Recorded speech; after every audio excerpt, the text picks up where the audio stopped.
if you don't know a kettlebell swing, there's gonna be a long tutorial, but this is important. Of any exercise that we do, this is the one that if you do it incorrectly, you have a higher risk of injury. So pay attention, okay? This exercise is, and by higher rate, let's just be clear, exercise has a very low risk of injury when doing things properly, like very, very, very low. But if you do this one wrong, it increases exponentially. So make sure you pay attention to each of these steps. The weight that you have that I recommend for the equipment list is adequate. You should not do kettlebell swings light. You'll actually learn bad behavior that way. They need to be heavy. So for women, it's 30 minimum. For guys, it's 35, 40 minimum. Okay, so you need to have that heavy weight. Now, how do you kettlebell swing? Feet, about 6 inches-ish away from the bell. The bell should be in the middle of your feet, okay? From here, you're gonna lean forward like you're doing a deadlift, right? Like a hinge. So my back is nice and straight, my butt goes back, slight bend of my knees, and I'm gonna lean this kettlebell back like a football player hiking a football, right? From here, you're going to explosively hike like you're hiking a football, right? When they hike it, they put the ball right here, right? No homo. Okay, they put the ball right here. So you need to put the bell right here. Notice, again, this is a lot of stuff. This is for fitness context, right? Notice where my hands are. They are right in my groin, okay? If your hands are down here, when you start to whip that bell up, you're gonna use your back, okay? Notice, to get it here, I can keep my back nice and straight. To get it here, I have to round. And where people get hurt is when they round their back when doing a kettlebell swing. Keep the bell high, okay? Now, if you need with this, when you see this video and you're like, oh, this is gonna be a tough one, I'm fairly new. Let's set up a Zoom to where we can go over a kettlebell swing together, okay? Or come into my office, okay? One of those two. If you're out of town, Zoom, okay? If you're in town, Zoom too if you need it fast, okay? Now, 6 inches here, hike. The hike looks like this, violent hike, not just picking it up, okay? Hike, down, okay? That's the first part. So if you wanna work on these things step by step, here's how I coach it. Hike, set it down. I'm hiking by pulling my arms back. I'm not moving my legs, I'm not letting gravity move it, okay? I'm hiking and putting it back.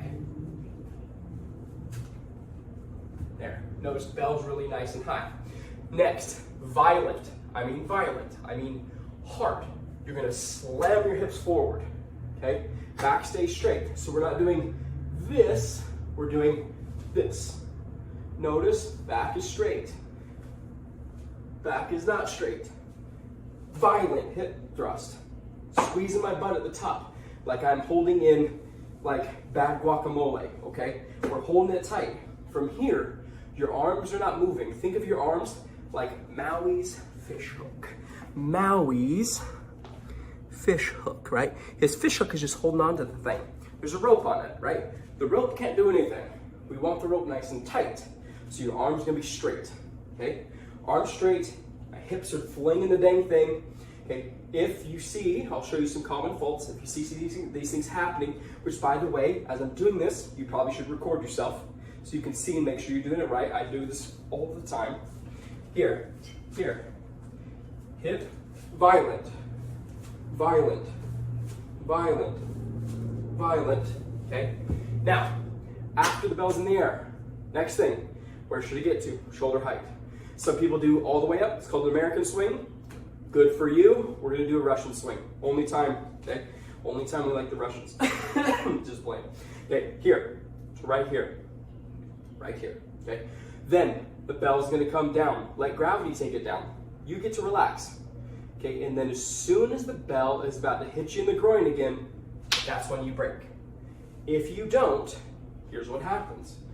The bell's coming up, you're gonna bend, boom, and then you're already bent in this position, and then it's gonna fling you forward.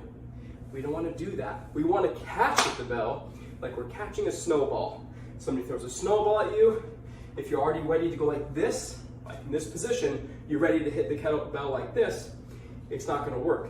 The snowball is gonna blow up, okay? It's not gonna work. You wanna catch it, you wanna caress the ball. So you can throw it back, right?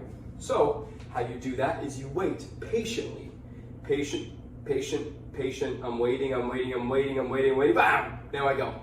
Watch, I'll show you, I'll do 5 in a row so you can see. I'll do 5 right, and then I'll do like 2 wrong so I don't hurt myself. Being 30 now, I'll be 31 in 2 weeks or so. I'm just not as good as I used to be. So here, hike, good, wait, bend, bend, bend, bend, bend. This is wrong. You see how the difference is? You see how I hit it? It's all jerky and nasty. When I do it the right way, see how it's nice and smooth? The whole thing. It's like I catch it, nice and smooth. And makes it easy. I got momentum on my side, I got things working. So, follow the steps. First thing, work on the hike. Second thing, work on the swing. Set it down again, maybe. So maybe do these. Here, here, and then set it down.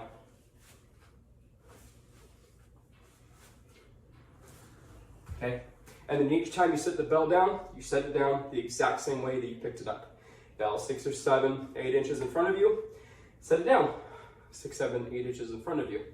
Do your stuff over and over again. That is how you perform the kettlebell swing. I've been doing all those videos in a row. I'm gonna take a break for a minute.